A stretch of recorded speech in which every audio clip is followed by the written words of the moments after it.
Hi bro. நம்ம என்ன story பார்க்க போகிறோம் பார்த்தீங்கன்னா, சின்ன வயசில் என்ன பண்ணியிருந்தோம், எல்லாம் ஒரு 10:30 மணி என்னவோ இருக்கும். பத்துனுக்கும்போது பார்த்தீங்கன்னா டமால்னு ஒரு சவுண்டு. என்னடா சவுண்டுன்னு பார்த்தா, மேல் வீட்டு பாலையா சண்டை போட்டுக்கின்னு எங்கள் வீட்டு கதவுக்கு நேராக பார்த்தீங்கன்னா ஒரு 11 படிக்கட்டு இருக்கும். அங்கேருந்து ரொட்டேட் ஆகின்னு வந்து நான் நினைக்கிறேன் மண்டை எடுத்துகிட்டு வந்து ஸ்ட்ரைட்டாக எங்கள் கதவுல வச்சு 2 நாள் ஹாஸ்பிட்டலில் ஜிஹெச்சில் இருந்து இறந்துட்டார் அவர். ஓகேங்களா. இப்போ என்னென்னா, பேய்க்காக பயந்து நம்ம கதவை மூடுவோம்.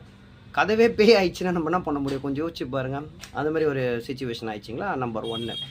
அடுத்தது பார்த்திங்கன்னா, கீழ் வீட்டில் ஒருத்தர் இருந்தார். அவருக்கு அப்போ தான் வந்து அவங்க சொந்தக்கார பொண்ணு ஒன்று மேரேஜ் பண்ணார். மேரேஜ் பண்ணி அந்த பொண்ணு வீட்டுக்கு போவாங்களே, அந்த பொண்ணு வீட்டுக்கு ஒரு வாரம் என்னவோ தான் பார்த்தா திடீர்னு பொண்ணு அந்த பொண்ணு இறந்துச்சு. அந்த பொண்ணு அப்படின்ற மாதிரி ஒரு ஃபயர் ஏதோ அது தெரில, தற்கொலை பண்ண ஏதோ தெரில, இறந்துச்சு அப்படின்ற மாதிரி ஒரு இன்சிடெண்ட்டு எங்கள் கீழ் வீட்டில்.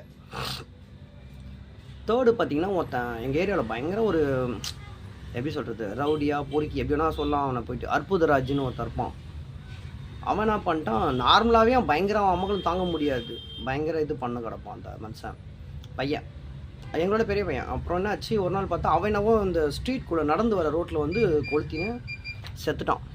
இப்போ மொத்தம் பார்த்திங்கன்னா 3 பேய். அற்புதராஜ், அந்த பொண்ணு, பாலையா, 3 பேர். அப்படின்றபோது என்ன ஆயிடுச்சு பார்த்திங்கன்னா, இப்போது ஏரியா உள்ள எல்லாருக்குமே பார்த்திங்கன்னா ஒரு சின்ன பயம் ஸ்டார்ட் ஆயிடுச்சு. என்ன அற்புதா தொத்தின்னு வரான், என்ன இந்த பொண்ணு தொத்தின்னு வருது அப்படி இப்படின்ற மாதிரி. நான் என்ன பண்ணேன், ஒரு நாள் இந்த படம் பார்க்கறதுக்கு நானும் என் ஃப்ரெண்டு 3 பேர் நைட் ஷோ போயிருந்தோம்.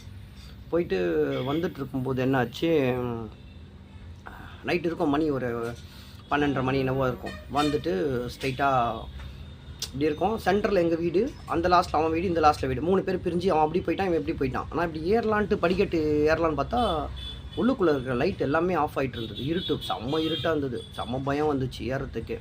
நான் என்ன பண்ணிட்டேன், சரி அப்படியே பயத்துலேயே யார் அற்புதா தொத்தின்னு வரானா, விஜய் தொத்தின்னு வரப்போ அந்த பொண்ணு தொத்தின்னு வரதான்னு தெரியாமல் நான் பாட்டுன்னு ஏற ஆரம்பித்தேன்.